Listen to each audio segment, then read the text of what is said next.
Tejelim 74, tema: lembra-te da tua congregação que tu adquiriste. Shalom, meus amados, companheiros de todas as semanas que têm gosto em meditar em cada número de salmo. Nosso tema é uma súplica ao Eterno para se lembrar do seu povo em profundo estado de sofrimento. Não tem lugar onde um judeu não sofre. Muitos sofrimentos vêm como resultado de uma má semeadura. Ingratidão, desobediência para com o Criador. O povo de Israel, escolhido por Deus, é tratado com privilégios especiais durante séculos. Se encontrou na angústia do cativeiro e procurou entender por que Deus havia abandonado sua nação. Seja de natureza profética ou histórica, o Salmo 74, atribuído a Asaf, lamenta esse sofrimento e clama a Deus para restaurar sua comunhão com a nação. Como outras grandes orações na Bíblia, na palavra, na Torá, esse hino é uma súplica baseada no caráter do Eterno. Os argumentos não são fundados nos merecimentos do povo, e sim na grandeza da bondade do Eterno. O único sentido do mérito humano incluído nesse salmo são os apelos para Deus castigar seus inimigos por causa de suas blasfêmias. Juntando essas duas perspectivas, o motivo para o Senhor salvar seu povo e castigar os inimigos é o mesmo: defender seu próprio nome. O salmista pede para Deus se lembrar de sua posição em relação ao povo, ao templo em Jerusalém e aos inimigos. Podemos seguir o raciocínio do hino, observando estes apelos. Lembra-te da tua congregação que adquiriste desde a antiguidade, que remiste para ser a tribo da tua herança. Lembra-te do monte Sião, no qual tens habitado.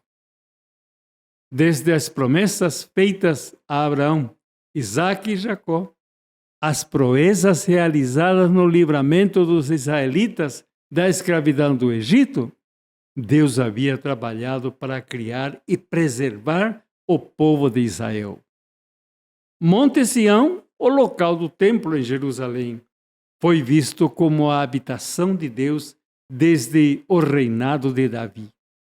Agora, porém, o templo estava em ruínas. Dirige os teus passos para as perpétuas ruínas. Tudo quanto de mal tem feito o inimigo no santuário. Enquanto o salmista se preocupa com a restauração do povo, ele não defende as pessoas com sua história de rebeldia.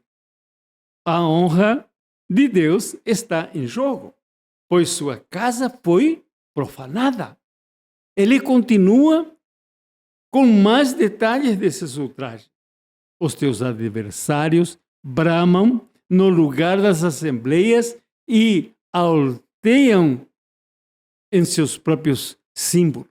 No versículo 4, os inimigos, povos que não reconhecem o verdadeiro Deus, levantaram seus ídolos no lugar onde os israelitas haviam adorado ao Senhor no templo mobiliado, com os símbolos que ele ordenou. Mas o povo foi levado ao cativeiro na Babilônia e o templo foi destruído.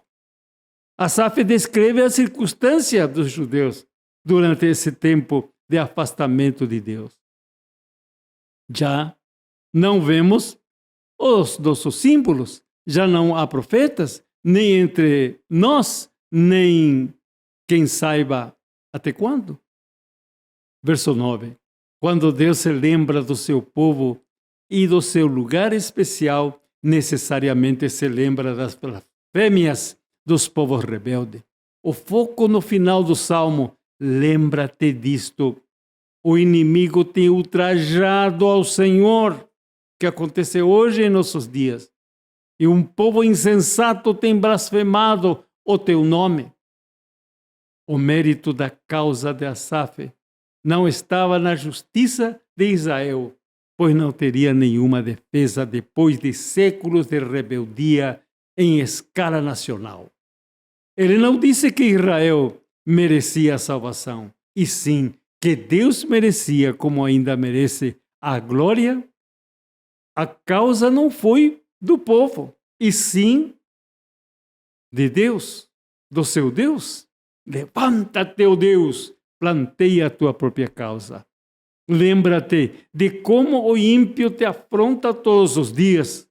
Não te esqueças da gritaria dos teus inimigos, do sempre crescente tumulto dos teus adversários, versículo 22 e 23. Uma vez que a causa envolve a honra do Eterno e não é o mérito de Israel, faz perfeito sentido que vários versos são dedicados ao louvor pelas grandes obras de nosso Hashem. Ele cita feitos salvadores, no versículo 12, e demonstração de domínio divino sobre toda a sua criação, até sobre os animais mais formidáveis, verso 13 e 14.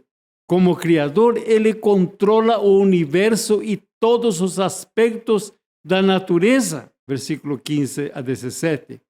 Com toda essa base de grandeza de Deus, Asaf pergunta, em tom humilde e reverente: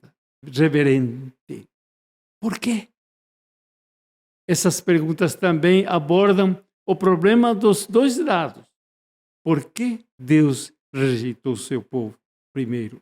Segundo, por que até não agia para castigar os inimigos?